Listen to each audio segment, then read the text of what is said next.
मुकुलजीलाई त थाहा छैन सर, यो आन्तरिक कुरा। मुकुल पनि अलि त्यो कोर्टमा हुनुहुन्न कि बाहिर महामन्त्री नै हो। अब हजुरलाई पार्टीको कुरा गर्दाखेरि त्यहाँ 2-3 जना चाहिँ छुट्टै हुनुहुन्छ कि पार्टीलाई धेरै सहयोग गर्ने, सुरुवाती क्षणदेखि नै सहयोग गर्ने रवि सरलाई। त्यो टिमबाट मलाई कुरा आएको। अब आज मैले फिक्स गर्नुपर्छ पैसा, उधार हुन्न अञ्चन 2-2.5 भने नि मैले। अब अहिले चाहिँ 1 दियो भने पनि उनीहरू मान्छन् होला, पछि चेक दियो भने मान्छन् के 1-2 दिन 2-3 दिनको। यो पैसा पनि तपाईँले उही रविलाई त बुझाउनु पर्ला नि होइन भोलि पर्सि। मैले रवि सरलाई भन्दा रवि सर देखा गर्नु भएन, बाहिरको 2-3 जना साथीहरू हुन्छ उहाँलाई दिने। अब पार्टीलाई जान्छ भने खाने के गर्नुपर्छ। तपाईँलाई मैले एउटा कुरो के ग्यारेन्टी गरेँ भने 2 करोड रुपियाँ दिने ग्यारेन्टी गरेँ। तपाईँलाई म सजिलो बाटो देखाइदिन्छु, त्यो म आएर म बिनाउँछु, त्यसमा पिर नगर्नुहोस्, उनीहरूसँग टाइम माग्नुहोस्, ल म दिन्छु भनेर भन्नुहोस्, सक्यो कुरा। तपाईँ र म एक ठाउँमा भेट्नुपर्छ, भेटिराख्नु पनि पर्दैन, फोन पनि गर्नु पर्दैन।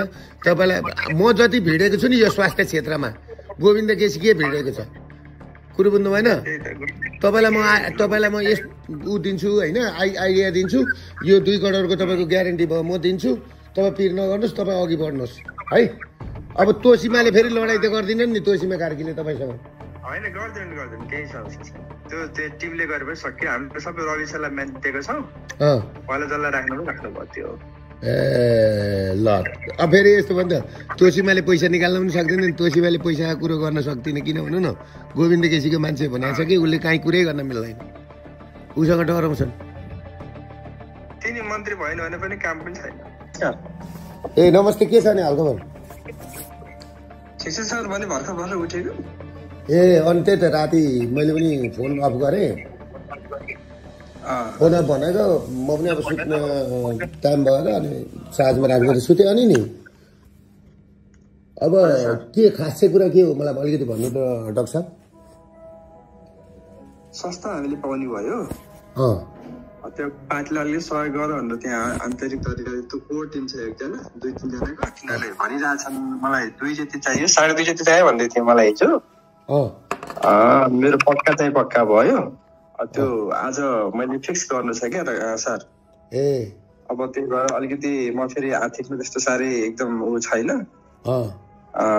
अब यो मन्त्री पनि बन्नु पर्यो, अब यो धोइ पखाली गरेर यो स्वास्थ्य क्षेत्र पुरा सुधार पनि गर्नु छ, मैले धेरै गर्छु भनेर सोच गरेको छु। त्यसमा अब हजुरहरूको सहयोग सपोर्ट चाहियो भन्ने कुरा नि हो क्या सर। अच्छा मैले तपाईँलाई एउटा कुरो बुझ्न खोजेको डाक्टर साहब, मैले त राष्ट्रिय स्वतन्त्र पार्टीमा म त डाक्टर भनेको ऊ हाम्रो तोसीमा कार्की मात्रै छिन् भनेर बुझेको थिएँ त। 3 जना को हुनुहुन्छ? म भएँ, तोसीमा भयो, अनि चन्दा कार्की। ए साँच्चै चन्दा म्याम पनि हुनुहुन्छ त है? चन्दा हजुरले चिन्नुहुन्छ होला। हजुर त डाक्टर साहबको घर चाहिँ कहाँ हो डाक्टर साहब? मेरो पोखरा हो सर। ए अनि एमबिबिएस कहाँ गरेको तपाईँले? मैले चाइनामा दाल युनिभर्सिटी हो सर। ए अनि एमडी? एमडी अहिले मैले गरेको छैन, म एमएस मात्रै हो। ए एमएस चाहिँ मैले चाहिँ यता पछि चाहिँ यता अर्कैतिर पढ्ने भन्दा हुन्थ्यो, पोलिटिक्सतिर आएँ म। अब हेर्नुहोस् है, यो धेरै ठुलो समस्या छ स्वास्थ्यमा होइन डाक्टर साहब। अब देशमा भएका नर्सिङ कलेज सबै बन्द गराए, आज नर्स पढ्न पाउँदैनन् है। मैले त जहिले भनेको छु नि, दुबईका डान्स बारमा हाम्रो चेलीबेटीले डान्स गर्नु भन्दाखेरि नर्स पठाउँ हो कि होइन?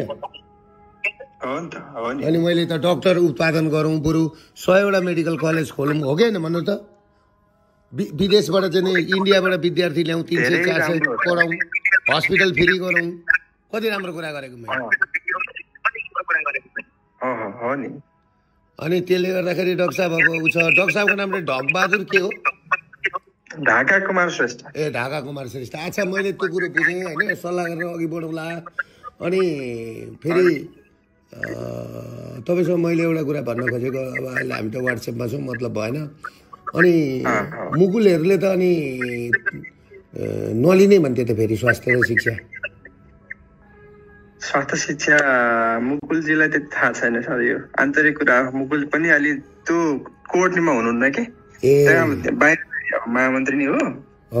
अब हजुरलाई पार्टीको कुरा गर्दाखेरि त्यहाँ 2-3 जना चाहिँ छुट्टै हुनुहुन्छ कि पार्टीलाई धेरै सहयोग गर्ने, सुरुवाती क्षणदेखि नै सहयोग गर्ने रवि सरलाई। त्यो टिमबाट मलाई कुरा आएको। अब आज मैले फिक्स गर्नुपर्छ पैसा, उधार हुन्न भन्छ नि क्यास पैसा त आजको क्यास के 2.5 करोड रुपियाँको कुरा 2 करोड 2 साढे 2 भने हैन मैले अब अहिले चाहिँ 1 दिए भने पनि उनीहरु मान्छन् होला पछि चेक दिए भने मान्छन् के 1 2 दिनको फेरि आज बन्द छ नि त आज बन्द छ सुन्नुस् है कुरा फेरि बैंकबाट 9,79,000 भन्दा माथिको चेक साटिदैन सुन्नुस् कुरा अब क्लियर कुरा हैन अब एउटा टाइम राखेर गर्ने भनेदेखि म दिन्छु म सहयोग गर्छु तपाईले भनिहाल्नुभयो भोलि मेरो पनि काम गर्नुपर्छ तपाईले हैन त्यो त मैले गर्छु मलाई त यो दिक्क लाग्छ गोविन्दकेसी देखेर कहिले मत जस्तो लाग्छ मलाई त यो पुरै एमबीएस ले पढ्न नपाएको पनि तिनले गर्दा हो एमडी पढ्न मैले मेरो छोरीलाई वहाँ अनि त्यहाँ चाहिँ जापान पठाउनु पर्यो टोकियो युनिभर्सिटी 3 करोड रुपैयाँ तिरेर एमडी गर्नलाई यहाँ आफ्नोमा छ रेडिएसन ओन्कोलोजी पढाउन पाइन मैले त्यही त यो सबै सर यो व्यथिति छ मेरो त हेर्नुस् न म त कति मरेको छु तपाईको चाहिँ मेरो मेडिकल कलेज हेर्नुस् त सबै भौतिक पूर्वाधार पुगेको काठमाडौँ उपत्यका बाहिर मेची अञ्चलमा ल भन्नुस् त 32 लाख पपुलेसन छ म त डुबेको छु कि छैन भन्नु त म त मर्न मात्रै बाँकी छ त्यही त यसलाई चाहिँ त यो हटाउनु पर्छ सर यस्ता कुराहरू यसलाई तपाईको त यो पनि समस्या समाधान गर्नुपर्छ त्यो त गर्नुपर्छ अनि शिक्षा चाहिँ कसले लिने भयो सर भाइ यहाँ फोन आएर हजुर सर हजुर शिक्षा चाहिँ कसले लियो डाक्टर साहब शिक्षा हामीलाई परेन जस्तो छ सर ए शिक्षा चाहिँ उता हजुरबुवाले राखे होला सायद राख्नु होला शिक्षा किनभने अब यसपालि मलाई एफिलिएसन पनि दिनुपर्ने छ कि हजुरबुवाले अब किनभने सबै कुरा सकिएको छ काठमाडौँ युनिभर्सिटीले नि तपाईँको एफिलिएसन दिएको छ सिट मात्रै संख्या टोकिदिएको छैन त्यो त नारायणगाजीको मान्छे हो नि त गिरिराज त्यो गिरी अनि त्यहाँबाट पैसा उठाएर लगेर नारायणगाजीलाई बुझाउने मान्छे हो क्या त्यो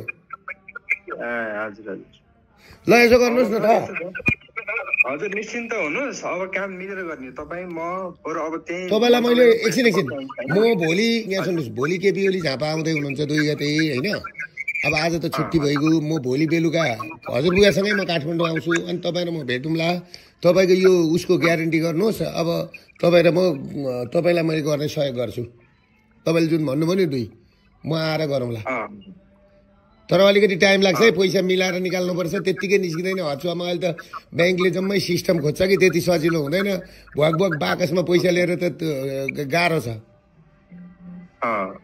कुरो बुझ्नुभयो कि त्यो चाहिँ कसैले पनि दिन सक्दैन आजको आज चाहिँ पैसा नेपालमा कसैले सक्दैन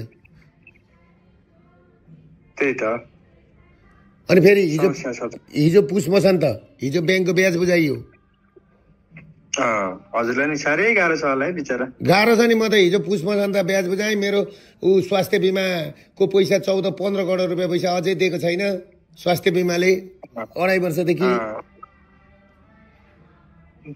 बिमा पनि अहिले नेपालमा जम्मा 12 अरबको चाहिँ लगानी हुन्छ रहेछ नेपालमा हो त नि बिमा सबै त लागु गर्नुपर्ने होइन त्यो त बिमा कसरी लागु गर्ने म तपाईँलाई भनिदिन्छु होइन अब तपाईँले एउटा कुरो के ग्यारेन्टी चाहिँ गर्नुहोस् भने 2 करोड रुपियाँ पैसा मैले दिने भएँ तपाईँलाई होइन अब यो पैसा पनि तपाईँले उयो रविलाई त बुझाउनु पर्ला नि होइन भोलि पर्छ मैले रवि सरलाई भन्दा रवि सर देखा गर्नु भयो होइन बाहिरको 2-3 जना साथीहरू हुनुहुन्छ उहाँलाई दिने अब पार्टीलाई जान्छ भने खाने के पार्टीदेखि यही सबै कमाउने त हुने भाइ अब के भन्नु अब कसरी गर्छन् थाहा छैन पार्टीमा जान्छ कि जान्न त्यो पनि मलाई थाहा छैन मैले सोधेकै छैन कि पार्टी कमजोर छ अहिले सुरुवाती क्षण छ साह्रै गाह्रो पर्छ भन्ला भने ल सर ठिकै छ म भोलि बेलुका नै पर्सि आउँछु अनि दाजुभाइ भेट्नुला नि त तपाईँले ग्यारेन्टी को गर्नुहोस् म दिन्छु भनेर तर मलाई अलिकति टाइम चाहियो भन्नुहोस्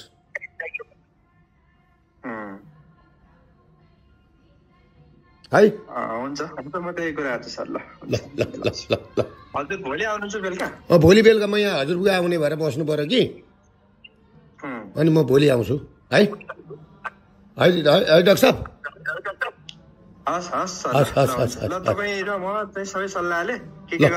तपाईँलाई मैले एउटा कुरो के ग्यारेन्टी गरेँ भने 2 करोड रुपियाँ दिने ग्यारेन्टी गरेँ तपाईँलाई म सजिलो बाटो देखाइदिन्छु त्यो म आएर म बिनाउँछु त्यसमा पिट नगर्नुहोस् उनीहरूसँग टाइम माग्नुहोस् ल म दिन्छु भनेर भन्नुहोस् सक्यो कुरा तपाईँ र म एक ठाउँमा भेट्नुपर्छ भेटिराख्नु पनि पर्दैन फोन पनि गर्नु पर्दैन तपाईँलाई म जति भिडेको छु नि यो स्वास्थ्य क्षेत्रमा गोविन्द केसी के भिडेको छ कुरो बुझ्नु भएन तपाईँलाई म यस दिन्छु होइन आइडिया दिन्छु यो 2 करोडको तपाईँको ग्यारेन्टी भयो म दिन्छु तपाईँ पिर नगर्नुहोस्, तपाईँ अघि बढ्नुहोस् है।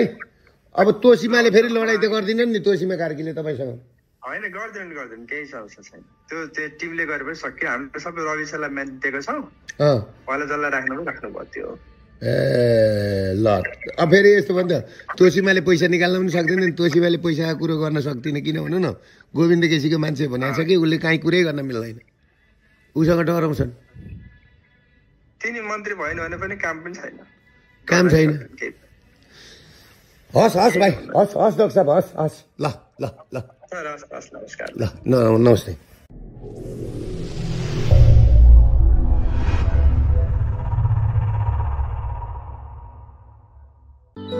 Frontline Nepal, connecting the world. Keep loving